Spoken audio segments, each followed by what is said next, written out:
for all of us to understand what they may have in their basement. And with that, it is time. Very good. So welcome back. I hope you all had a good lunch. We are going to move on through the geology. And we're going to start by going just over the water to Finland. So Tero Niiranen is going to talk to us about GTK's scientific project supporting critical raw material exploration in Finland. Thank you, and good afternoon, everyone. It's nice to be here in Tallinn. Pretty city that you have in here.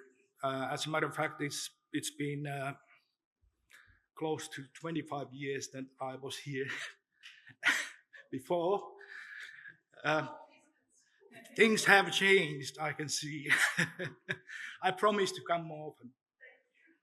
All right, my talk today is about GTK's work on what comes to the critical raw material exploration and how our work is supporting that work and how we react to the recent Critical Raw Material Act and especially the national exploration programs in there. Critical raw material potential in Finland. Well, we are in a pretty good situation in there. We are currently producing cobalt, nickel, copper, palladium, and platinum,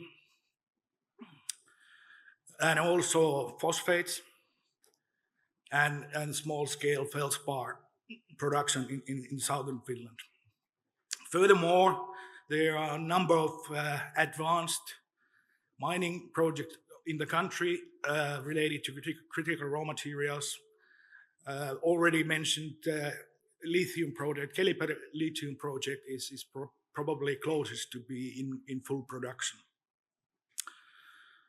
Then I marked on blue over there in the periodic table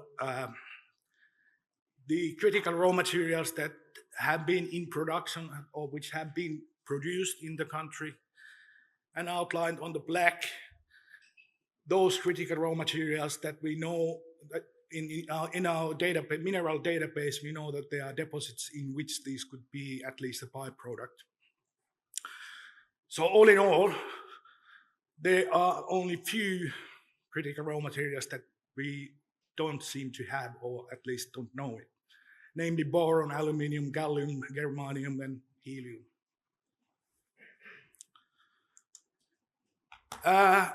Just to recap the Critical Raw Material Act, Article 19, related to national exploration programs.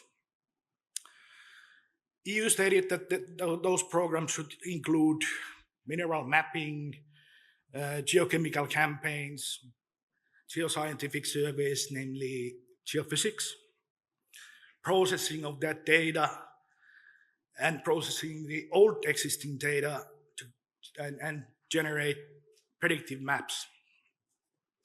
Well, GTK has, during its more than 100 years, close to 150 years existence, has been doing quite a many of these things already.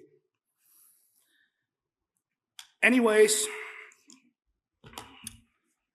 we still need a master plan. How do we deal with this? And we take a mineral system approach, which means that we look all the different aspects related to formation of the mineral deposit. Not just look at the direct indications, but take a holistic look, meaning that we look at all the aspects like pathways for the fluids, i.e. structures, heat sources, geodynamic setting, alteration, etc. And we check out all the relevant critical raw material mineral system models. Quite a few of those exist, of course, already, but those need to be adjusted to the local environment. And we define those critical components of relevant mineral systems and define especially all the mappable criteria which can be put on the map or 3D model. This is done by doing geological mapping, geophysics, geochemistry, and use that data to localize the critical components. Model them in 2, 3, 4D, depending on how much data we have. And those mapped elements are then used to generate predictive maps, i.e. GIS-based prospectivity map. And those are released to the public, to the companies, as well as the data and the knowledge, so that the direct exploration could be focused on smaller areas. And all along this process, we do method development on each aspect. Then going to some of the projects that we have ongoing now related to critical raw materials. We started this year Repower Assist project, which consists of 3 Finnish organizations. GTK is one. It's funded by EU. Total budget is 14 million, and our share is slightly over 4 million. This project focuses on energy transition and everything related to that. And part of that one work package is critical raw materials. And within that work package, there's a task for national exploration concept, generation of that. And I'm going to talk about that a little bit more. So we aim to lay a foundation for this mineral exploration program or concept and test it in one test site. And at this stage, I should mention that nowadays GTK does not do direct exploration at all. That's for the companies. And we look at the big picture and try to assist companies in the direct exploration. And we tested this concept in Peräpohja schist belt in northern Finland. And we are doing data collection, mainly geophysics. And we do fingerprinting work on one of the mineral systems over there. And we process that data into 3D models and generate prospectivity maps. We are pretty much doing what the national exploration concept entitles. Peräpohja schist belt is, like I said, in the northern part of Finland. Rovaniemi, which I'm stationed, is at the Arctic Circle. It's a paleoproterozoic schist belt laying on top of Archean basement. There's quite a good potential for a number of critical raw materials in there. There are late intrusion hosted nickel copper PGE deposits there. One of those is already in a mine development phase. Furthermore, there are polymetallic hydrothermal epigenetic gold, copper, gold, cobalt, and iron oxide copper gold mineral systems in there. We just finished a couple of weeks ago a 65 kilometers long reflection seismic profile across the belt. And we are doing a ground gravity survey around that area. And also, like mentioned, we are fingerprinting one of the deposits over there. So what are our main aims in there, in this work, is to outline the structural framework over there. Why structures? Well, structures are essential pathways for metals and fluids, which form the hydrothermal deposits over there. Furthermore, there is a paleoevaporite bearing stratigraphic unit, namely Petäjäskoski Formation, in the belt. And why that is interesting to us? Well, paleoevaporites are excellent source for chloride, which in turn is a critical ligand in carrying base metals in these systems. And furthermore, the paleoevaporites could be a source for sulfur, for nickel copper, magmatic nickel copper systems that we also have in the belt. So if we can map the paleoevaporite sequence, and we can see that there has been suitable mafic intrusion going through that sequence, that is a plus in the prospectivity sense. And we are doing age dating to understand the different alteration stages over there, and also date the deposits. And the characterization work for the Vähäjoki deposit, we delineate the different alteration stages, geochemical characterization, fingerprinting, or trace element composition of the ore minerals over there, and do some comparison between the different deposits over there. Age dating, yes, and genetic interpretation, and try to look at the links between the similar kind of deposit, but still different.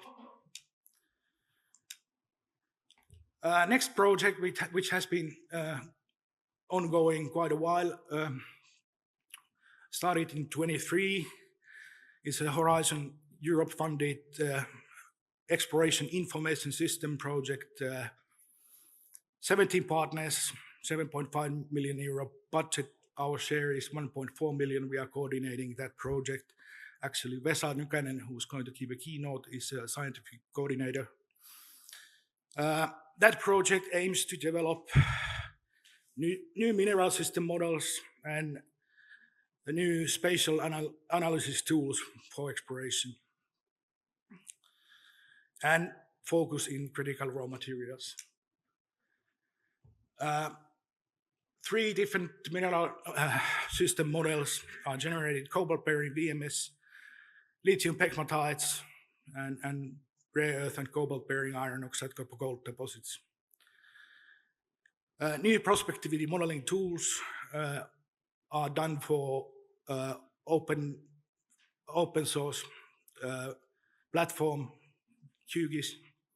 So first versions are already available. If you are interested, look at that project's website, and you can find the links to the software. And we are using those new tools and the generated mineral system models to do predictive mapping in different parts of the EU, and also in Namibia. Sorry, not Namibia here. Wrong project. Too many projects. But also we have target areas in Finland, and those are related to IOCGs and pegmatite, lithium pegmatites. 2 other projects in a pipeline. We were successful in last Horizon Europe call. We got funding for 2 projects. Undercover project, which is starting January. It's currently in grant agreement phase, so I can't tell you too much about that. It's a 5 million euro project. We are coordinating that. Our share is 1 million.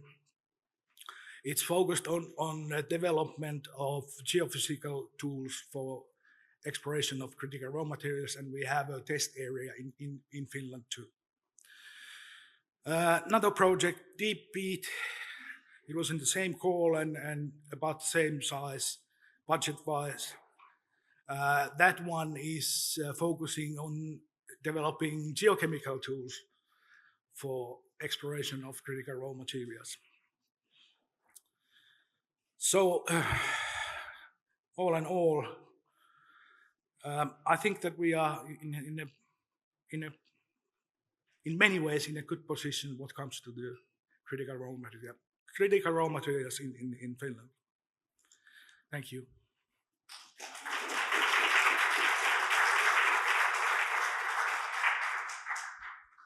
Thank you very much. So do we have any questions? Stefan. Yeah, hi, thank you. Nice talk. On the Para-Pohjois schist belt, is there any exploration going on at the moment in this? Yes, there is active exploration going on in there by quite a few companies actually. So we are working among them. They know that we are doing regional scale work, and they know that our work helps them. So, thank you. Others? Oh. I am reminded that Eric and I have talked previously about the Paleoproterozoic of Northern Europe and the importance, and I think we're all looking at our Paleoproterozoic schist belts, and yeah, maybe we should all be getting together and talking about that mineral systems approach. definitely, yes. I think that would be a really interesting thing to consider and very relevant for Estonia. One more question here, and then we'll move on to our next speaker. Thank you. You mentioned Namibia, for example, in Sweden, Turkey, and other countries, and so on. You're working outside.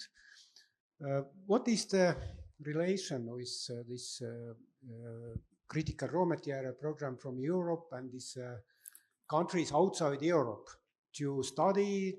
Do you get something, or do you bring European companies to the Africa, for example? I think it's part of the policy of in the EU that we should start to do cooperation with like-minded countries. Namibia is now, it can be included into these Horizon projects, for example. There are other countries too, but I think that's kind of like the diversification of plan that they have in EU. Which I think about securing those sustainable critical raw material supply chains, especially for some of the critical raw materials that we may not be able to mine in Europe. There are a lot of other countries that may be able to mine them and perhaps, for example, send them to Europe for processing in the future, that kind of thing. And it makes a lot of sense to be working closely with those countries rather than them working with some, how did somebody put it earlier? Our friends to the east. With that, I think we're going to move on. Yeah, so thank you very much. And